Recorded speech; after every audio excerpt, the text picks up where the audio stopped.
Thank you. Dominic Waghorn, Sky News. Prime Minister, if I could ask you first of all, there does seem to have been a lag between Ukraine asking for more sophisticated weaponry and it eventually being given. They asked for more advanced artillery. It was eventually sent. They've asked for tanks and they will be sent eventually.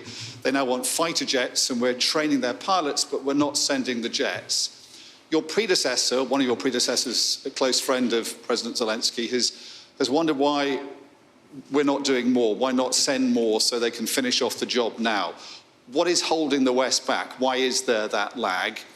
Mr. President, good to see you again. If I could ask you about fighter jets, how urgently do you need them?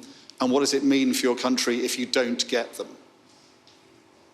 So, I mean, I'll take that as the first question. And again, I'd probably start with the notion of the question, because I think we have continually led, actually, in the UK with the provision of equipment to Ukraine, and whether it was right at the beginning with anti-tank missiles, whether, as you heard from the President, the importance of armoured vehicles, I think we've sent hundreds, whether it's artillery guns, again, in the next few weeks, a new set of batteries of artillery guns will arrive.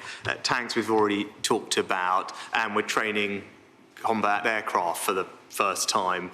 Indeed, actually something that we should have probably been doing a long time ago, because we have a long-standing training relationship with Ukraine that predates the war. But that is something, as we look forward, we'll want to continue to do more of, as we want to make sure that the Ukrainian armed forces are trained on NATO standard equipment, and there's greater interoperability between Ukraine and NATO, which is very much something that we've been discussing. So I think actually we've continued to be on the forward-leading edge of it, and we're providing things as quickly as we can. The Challenger tanks are going to be on the battlefield, as I said, in a matter of weeks.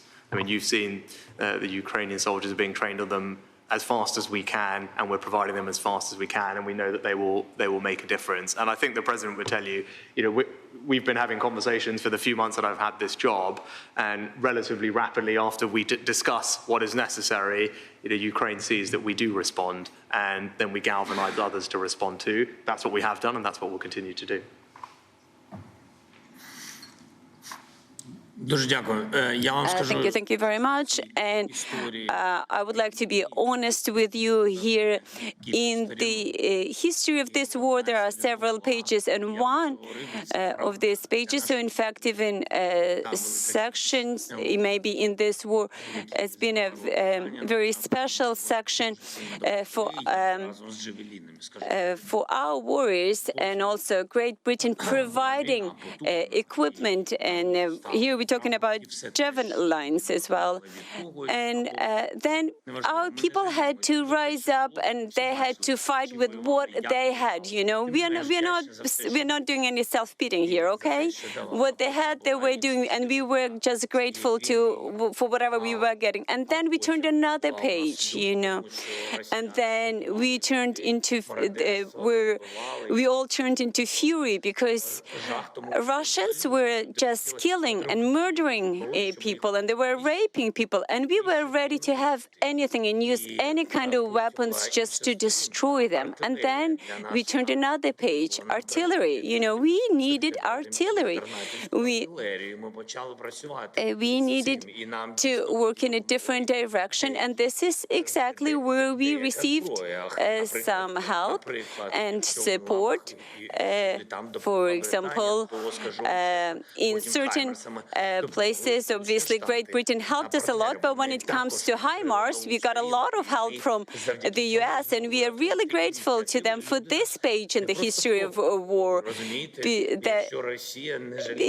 think it's very important to understand that Russia has no pity for their own people. They just keep on throwing their people into the battlefield. We have pity, and we protect our people. We would not throw them just onto the battlefield.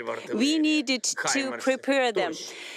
And that kind of marked a different stage in the war. And now we've come to kind of the stagnation phase. You've just asked me what would happen if we don't get this fighter jets or longer-range missiles, or we don't have enough ammunition, or because everything obviously is, running out and coming out of maintenance.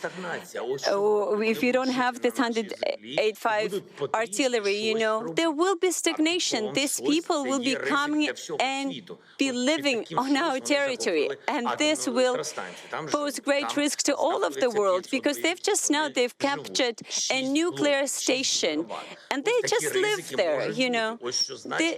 And this kind of risk will be everywhere, because they are terrorists. And so without the weapons that we are discussing now, and the weapons that we just discussed with Rishi earlier today, and how Britain is going to help us, you know, all of this is very important. Without this, there will be stagnation, which will not bring to anything good.